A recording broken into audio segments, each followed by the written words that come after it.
আমি ধরিয়ে দিই, তর্কে জড়াবেন না, ভালো হবে না। তর্কে জড়াবেন না, ভালো হবে না।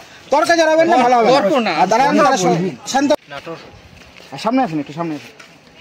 বাড়িটা কোথায়? নাটোর। নাটোর। বলছি, দেখতে পাচ্ছি বিভিন্ন, মানে এখানে প্রথমে আগে জিজ্ঞেস করে নিই, আপনারা এখানে কি করতে এসেছেন, মানে কি কারণে? একটু ঘুরতে আসছি আর কি। ঘুরতে মানে কয়দিনের জন্য? 2 দিন। 2 দিনের জন্য। কোনো রিলেটিভ আছে না এমনি ঘুরতে এসেছেন? ঘুরতে আসছি কলকাতার সাইডে? জি, কলকাতা। আচ্ছা, বলছি বিভিন্ন দিকে, বাংলার দিকে বিভিন্ন জায়গায় ট্রেন্ডিং করছে যে বয়কট ইন্ডিয়া। আপনাদের বলছি না, পার্সোনালি নেবেন, যে বাংলাদেশকে রিপ্রেজেন্ট করছেন সেই হিসাবে বলবেন। তা বারবার হচ্ছে বয়কট বলার পরেও ইন্ডিয়াতে আগমনের কারণ কি? না, এখানে আসলে একটু লাউডে বলবেন। বয়কটের বিষয়টা তো মানে সবাই করে না, তাই না? ট্রেন্ডিং তাহলে করে কি করে? কোনো জিনিস যখন ট্রেন্ডিং করে মানে অনেকে করছে, সবাই না করলে অনেকে করছে। আচ্ছা, ট্রেন্ডিং মানে এমন না যে 100 জনের মধ্যে 100 জনই সেটা ফলো করবে, তাই না? তো আমরা সেই 100 জনের মধ্যেকার মানুষ না, যেই অতিরিক্ত মানুষ থাকে যারা ফলো করে না, আমরা সেই ধরনের মানুষ। আচ্ছা, এবার বলি, যদি বয়কট ইন্ডিয়া হয়, আমি ধরলাম, সাপোজ ধরলাম ইন্ডিয়ার সাথে বাংলাদেশের আমদানি রপ্তানি ব্যবস্থা বন্ধ হয়ে গেল, ইন্ডিয়ার ইকোনমিক্যালি কিছুটা লস হবে, কারণ অস্বীকার করার জায়গা নেই, বাংলাদেশ একটা বড় মার্কেট ইন্ডিয়ার কাছে, ঠিক আছে? কিন্তু বাংলাদেশের লসটা বেশি হবে বলে আপনার মনে হয় না? এটা এখন আসলে আপনার পার্সোনালি কি মনে হয়, বাংলাদেশের লসটা বেশি হবে কি না সেটা একটু বলুন। কিছু কিংবা যদি মনে হয় যে আপনাদের অন্য জায়গায় অপশন আছে, সেটাই আর কি বলছি। অন্য না, আমি আসলে এই বিষয়গুলো নিয়ে ওইভাবে বলতে চাচ্ছি না, এই জন্যই যে এইটা ঠিক করার ক্ষমতা আমার নেই।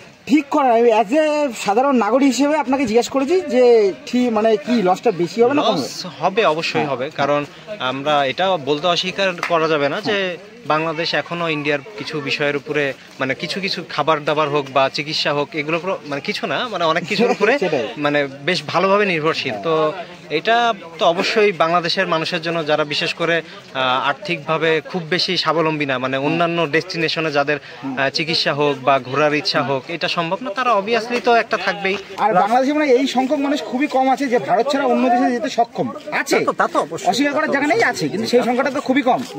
অবশ্যই। তা সেখানে দাঁড়িয়ে যে আপনি বললেন যে চিকিৎসার, এই যে আপনি বললেন যে চিকিৎসার জন্য, দাদা ভাই একটু সামনে আসুন, সামনে আসতে হবে দাদা, ঠিক আছে? সমস্যা আপনার না, সমস্যা আমার।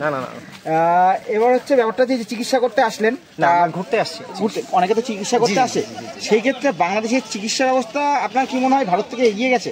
না না না, তাহলে এই যে লোকে বলছে, ওগুলো বাদ দিলাম, আপনাদের যে প্রাক্তন আর্মি, তাদের লোক বলছে, আমি এখন আপনাদের যেহেতু অনেকে আপনারা যখন সোশ্যাল মিডিয়ায় বলেন যে ভুয়ো নিউজ, এখন মানে তার মুখ দিয়ে কথা বেরোনো যেগুলো বলছে লাইভ ফুটেজে, সেগুলো তো ভুয়ো হতে পারে না। সে বলছে কলকাতা দখল করে নেবো। এটা কি মনে করে আপনারা? এডুকেটেড মনে হচ্ছে এটা? আপনি অনেকক্ষণ ধরে কথা বলছেন, আপনি বলেন। না বলতে হবে দাদা ভাই, আমি বলছি। আসলে একটু নার্ভাস আসলে, মানে কে কোন দেশ দখল করবে, কে কি করবে, এখন আমি যদি বলি যে আমি হচ্ছে কালকে বাংলাদেশের প্রধানমন্ত্রী হয়ে যাব, এটা তো সম্ভব না, তাই না?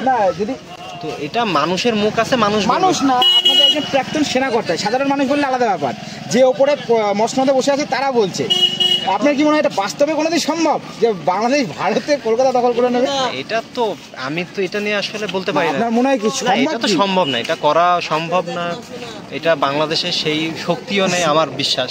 সো এটা হয়তো বা অনেকে থাকবে যে মানে একটা ট্রেন্ড সেট করা বলেন, বা একটা যে কোনো ধরনের সমস্যার সৃষ্টি হোক, বা দুই দেশের মানুষের মধ্যে একটা সম্পর্ক খারাপ করার জন্য এটা থাকবেই। মানে সব মানুষ যে আমাকে যে সবাই পছন্দ করবে, আপনাকে সবাই পছন্দ করবে, এটা কখনোই না।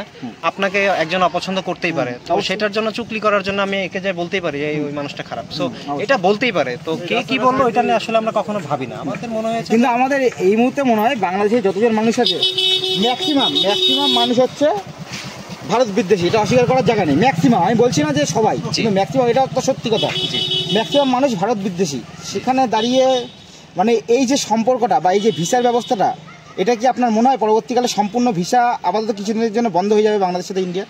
বর্তমান পরিস্থিতি দেখে বন্ধ তো হয়ে আছে, বন্ধ হয়ে আছে। ঠিক আছে, আপনারা যান। আপনাদের বাড়িটা কোথায় বাংলাদেশের একবার বলেন? নাটোর। আপনার? আপনি কি করেন? স্টুডেন্ট। লাস্ট কোশ্চেন একটা জিজ্ঞেস করছি। আপনাদের কিছুদিন আগে সরকার, অন্তর্বর্তী যে সরকার এসে চেঞ্জ হয়েছে, সেই সরকার আসার পর, অর্থাৎ মোহাম্মদ ইউনূসের সরকার আসার পর বাংলাদেশের বর্তমান যে ব্যবস্থা, সেটা উন্নতি হয়েছে না অবনতি হয়েছে? অ্যাজ এ সাধারণ নাগরিক হিসেবে আপনাদের কি মনে হয়? এটা আমি দুজনকেই বলতে হবে এই কথাটা। লাস্ট কোশ্চেন, উন্নতি হয়েছে না অবনতি হয়েছে? না জিজ্ঞেস করলে আমি কিন্তু জোর দিয়ে কথা বলতে পারি। আপনারা, আমি আপনাকে বলি কথাটা, আমি ধরিয়ে দিই, তর্কে জড়াবেন না, ভালো হবে না। তর্কে জড়াবেন না, ভালো হবে না। তর্কে জড়াবেন না, ভালো হবে না। দাঁড়ান, শান্ত হয়েছে। যে কিছুদিন আগে যে সরকার যে চেঞ্জ হয়েছে সেক্ষেত্রে মনে হয় যে মানে বাংলাদেশের উন্নতি হয়েছে না অবনতি হয়েছে, সেটাই আমি জিজ্ঞেস করছি।